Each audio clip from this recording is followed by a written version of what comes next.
Kumusta ka na mahal kong pamilya?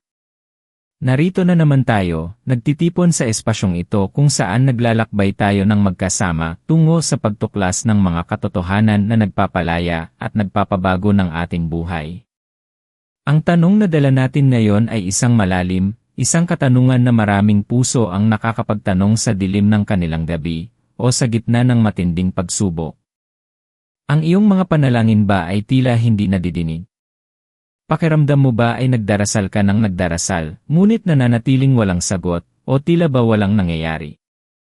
Kung ito ang nararamdaman mo ngayon, kung nakaramdam ka na ng pagkadismaya, ng pagdududa, o ng pagkapagod sa paghihintay, alam mo ba na hindi ka nag-iisa? At narito ang isang bagay na kailangan mong ayusin. Ang sagot sa kung bakit tila hindi nadidinig ang iyong mga panalangin ay hindi dahil sa ikaw ay hindi karapat-dapat, o dahil sa hindi ka mahal. Ang totoo, nasa loob mo ang sagot at ito ay isang simple, ngunit malalim na pagbabago sa iyong pananaw at pag-uugali. Narito ang isang bagay na kailangan mong ayusin at sa sandaling maunawaan mo ito, magbabago ang lahat. Makikita mo na ang mga pintuan ay magbubukas, ang mga sagot ay darating, at ang kapayapaan na hinahanap mo ay darating sa paraang hindi mo inaasahan.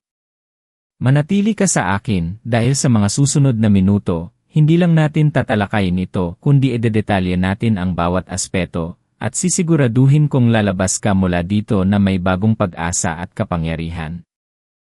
Kung ang mensaheng ito ay umaantig sa iyong puso, alam mong para sa iyo ito. Ilang taon na ang nakalipas, may nakilala akong isang babae, tawagin natin siyang Aling Nena. Si Aling Nena ay isang masipag na ina. 3 anak ang kanyang binubuhay sa maliit na kita mula sa pagtitinda ng gulay sa palengke. Araw-araw, hindi nawawala ang kanyang panalangin na magkaroon sila ng sapat na pagkain sa hapag at makapag-aral ang kanyang mga anak. Nagdarasal siya ng buong puso, may luha pa sa kanyang mga mata kung minsan. Ngunit sa bawat araw na lumilipas, tila walang nagbabago. Ang kanyang kita ay sapat lang para sa araw na iyon, at ang pag-aaral ng kanyang mga anak ay laging nasa bingit ng paghinto. Bakit kaya? Isang araw, tinanong ko siya kung paano niya nakikita ang kanyang sarili at ang kanyang pamilya. Sagot niya, mahirap po talaga ang buhay, sir. Wala na po yata kaming pag-asa. Ganito na lang po siguro kami habang buhay. Dito na natin sisimulan ang pagtuklas sa isang malalim na katotohanan. Ang pinakabuod ng isang bagay na kailangan mong ayusin ay hindi lang ang kung paano ka magdasal, kundi ang kung paano tinitingnan iyong sarili iyong sitwasyon habang ikaw nagdarasal. Ito ay tungkol sa iyong panloob na estado, ang iyong paniniwala, at ang iyong pananaw habang binibigkas mo ang iyong mga kahilingan. Maraming nagdarasal ng may pag-aalinlangan, ng may takot, o nang may kakulangan ng pananampalataya sa kanilang sariling kakayahan na matanggap ang kanilang hinihingi.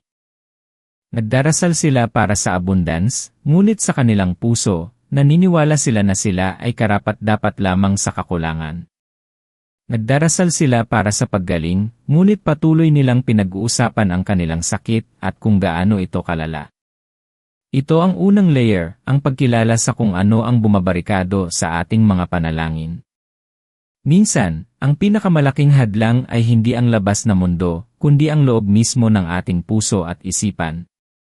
Narinig mo na ba ang kasabihang, kung ano ang nasa loob mo, iyon din ang lalabas? Hindi lang ito totoo sa ating mga salita at gawa, kundi pati na rin sa enerhiya at kahulugan na inilalagay natin sa ating mga panalangin. Kung nagdarasal ka para sa kapayapaan, ngunit puno ka ng puot sa loob mo, paano lalapag sa iyo ang kapayapaan? Kung nagdarasal ka para sa pag-ibig ngunit patuloy mong pinipintasan ang iyong sarili at pinagdududahan ang iyong halaga, paano mahihikayat ang tunay na pag-ibig na dumating sa iyong buhay? Ito ay isang malalim na koneksyon na madalas nating nakakalimutan. Ang ating mga panalangin ay hindi lang listahan ng mga kahilingan sa Diyos, ito ay isang pagpapahayag ng ating panloob na estado, ng ating pag-asa, at ng ating paniniwala sa ating sariling kakayahan na matanggap ang mga biyayang iyon. Ang unang hakbang para ayusin ito ay ang pagiging tapat sa iyong sarili. Tanungin ang iyong sarili, ano ba talaga ang aking nararamdaman tungkol sa aking panalangin? Naniniwala ba talaga ako na mangyayari ito? O mayroon akong isang maliit na tinig sa loob ko na nagsasabing hindi mangyayari yan? Maaaring ikaw ay nagdarasal para sa isang trabaho, ngunit ang iyong panloob na tinig ay nagsasabing, sino ako para makakuha ng ganyang trabaho? Hindi naman ako ganoon katalino. O nagdarasal ka para sa isang malusob na relasyon, ngunit sa loob mo, patuloy kang naniniwala na hindi ka karapat-dapat sa pag-ibig. Ito ang mga tinig na sumisira sa iyong enerhiya at humaharang sa pagdating ng mga sagot. Natatandaan mo si Aling Nena? Nang marinig ko ang kanyang sagot, mahirap po talaga ang buhay, sir. Wala na po yata kaming pag-asa, agad kong naintindihan ang ugat ng kanyang hamon.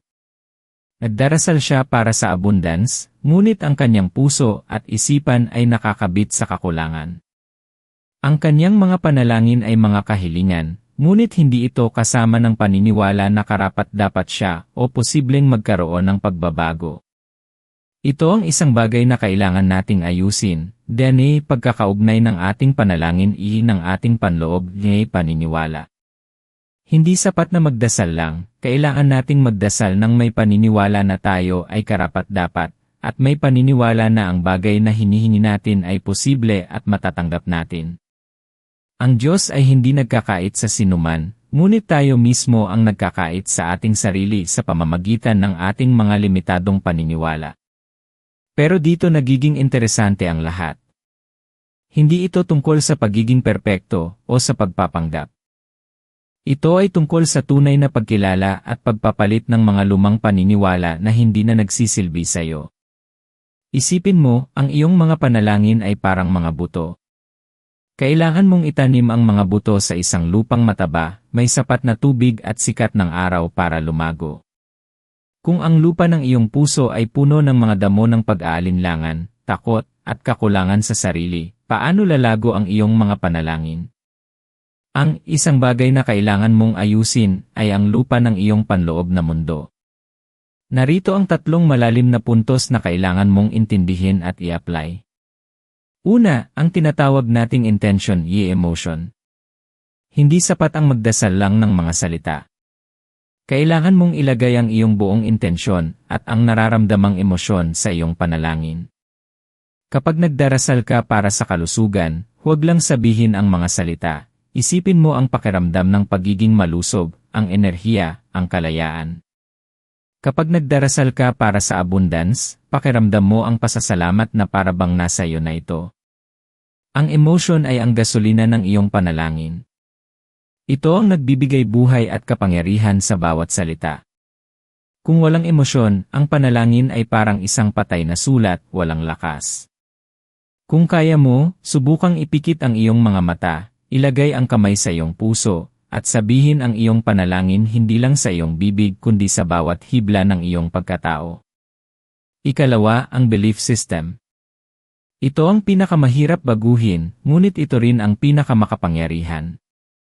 Lahat tayo ay may mga paniniwala na nabuo simula pagkabata, mula sa ating pamilya, lipunan, at mga karanasan. Marami sa mga paniniwalang ito ay limitahan tayo. Halimbawa, kung lumaki ka sa paniniwala na ang pera ay ugat ng lahat ng kasamaan, paano ka magdarasal ng may tunay na pananampalataya para sa abundance? Kung naniniwala kang masama akong tao, paano ka magdarasal ng may pagtitiwala sa pagpapatawad at pagmamahal ng Diyos? Ang isang bagay na kailangan mong ayusin ay ang pagtuklas at pagbabago ng mga limitasyong paniniwalang ito. Kailangan mong makita ang iyong sarili na karapat-dapat sa mga biyayang hinihingi mo. Kung hindi mo kayang maniwala na ikaw ay karapat-dapat, ang iyong panalangin ay laging hahaluan ng pag-aalinlangan at pagkabahala. Dito pumapasok ang pagiging tapat sa iyong sarili. Ang pagpapalit ng isang paniniwala ay hindi nangyayari sa isang magdamag. Kailangan ng oras, pagmumuni-muni, at paulit-ulit na pagpili na maniwala sa mas nakakapagpalakas na katotohanan. Ang pangatlo at ito ay napakahalaga, ang tinatawag nating alignment ng aksyon. Hindi sapat ang magdasal lang at maghintay. Ang iyong mga aksyon ay dapat na nakaayon sa iyong panalangin. Kung nagdarasal ka para sa kalusugan, ngunit patuloy kang kumakain ng mga hindi masusustansyang pagkain at hindi nag-ehersisyo, paano mo inaasahan na mangyayari ang paggaling? Kung nagdarasal ka para sa isang trabaho, ngunit hindi ka nagsisikap na magpadala ng resume o mag-apply, paano ka makakakuha ng oportunidad? Ang alignment ng aksyon ay ang pagpapakita ng iyong pananampalataya sa pamamagitan ng iyong mga gawa. Ito ay ang paggawa ng iyong bahagi habang iniiwan ang resulta sa mas mataas na kapangyarihan. Ito ay ang pagiging bukas sa mga oportunidad na darating at ang pagkilos ayon sa inspirasyon na ibinibigay sa iyo. Maraming tao ang nakakalimot sa huling punto na ito. Isipin mo si Mang Tonyo, isang mangingisda. Nagdarasal siya araw-araw para sa isang malaking huli. Ngunit, minsan, tamad siyang magtali ng kanyang lambat o hindi siya pumupunta sa mga lugar kung saan madalas ang huli. Ang kanyang panalangin ay nananatiling isang kahilingan, ngunit walang aksyon na kaakibat. Hindi ko sinasabi na tayo ang gumagawa ng milagro. Ang sinasabi ko ay tayo ang nagbibigay ng daan, ng posibilidad para mangyari ang milagro sa pamamagitan ng ating pananampalataya at gawa. Mi contanos comentarios de onde vos est asistindo, si esa mensagem est fazendo sentido para o seu coral. Isso me ajuda muito entender nossa familia aqui, criar contedos ainda mais transformadores. Babalik tayo kay Aling Nena. Nang ipaliwanag ko sa kanya ang mga konseptong ito, lalo na ang tungkol sa kanyang belief system, napaisip siya. Nagsimula siyang magmuni-muni kung bakit ganoon ang kanyang pananaw sa buhay. Unti-unti, sinimulan niyang baguhin ang kanyang saloobin. Sa tuwing nagdarasal siya, hindi na lang siya humihingi, nagpapasalamat siya na parabang nasa kanya na ang kanyang mga kahilingan. Nagsimula rin siyang hanapin ang maliliit na oportunidad sa palengke, hindi lang basta maghintay. Nagsimula siyang mag-imbak ng kaunting pera, kahit gaano kaliit, para sa kanyang mga anak. At dahan-dahan, sa paraang hindi niya inaasahan, nagbago ang kanyang buhay. Nakakuha siya ng mas magandang pwesto sa palengke, mas maraming customer, at sa huli, nakapagpatapos niya ang kanyang mga anak. Hindi dahil nagbago ang Diyos, kundi dahil nagbago si Aling Nena. Binago niya ang isang bagay, ang kanyang panloob na mundo, ang kanyang paniniwala, at ang kanyang mga aksyon. Ngayon, baka iniisip mo, paano ko sisimulan ito? Napakaraming lumang paniniwala na kailangan kong baguhin. Hindi mo kailangang baguhin ang lahat ng sabay-sabay. Simulan mo sa isang bagay. Pumili ng isang aspeto ng iyong buhay kung saan mo gustong makita ang pagbabago, at doon mo ilapat ang tatlong prinsipyo, intensyon at emosyon, belief system, at alignment ng aksyon. Una, para sa intensyon emosyon. Bago ka magdasal, kumuha ng ilang sandali para huminga ng malalim. Mag-focus. Isipin ang bagay na hinihingi mo. Ano ang pakiramdam nito kapag nasa iyo na? Pakiramdam mo ba ang kagalakan, ang pasasalamat, ang kapayapaan? Dalhin mo ang pakiramdam na iyon sa iyong panalangin. Halimbawa, kung nagdarasal ka para sa kalusugan, isipin mo ang iyong sarili na tumatakbo, naglalaro kasama ang iyong mga mahal sa buhay, pakiramdam mo ang iyong katawan na malakas at puno ng enerhiya.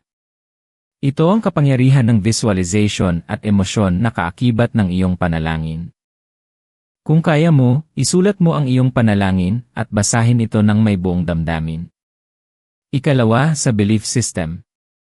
Ito ang pinakamalaking hadlang, pero ito rin ang pinakamakapangyarihang susi. Paano mo babaguhin ang paniniwala na nakaugat na sa iyo ng matagal? Simulan sa pagtatanong sa iyong sarili. Kapag nagdarasal ka, mayroon ka bang maliit na tinig sa loob mo na nagsasabing, hindi ito posible, o hindi ako karapat-dapat?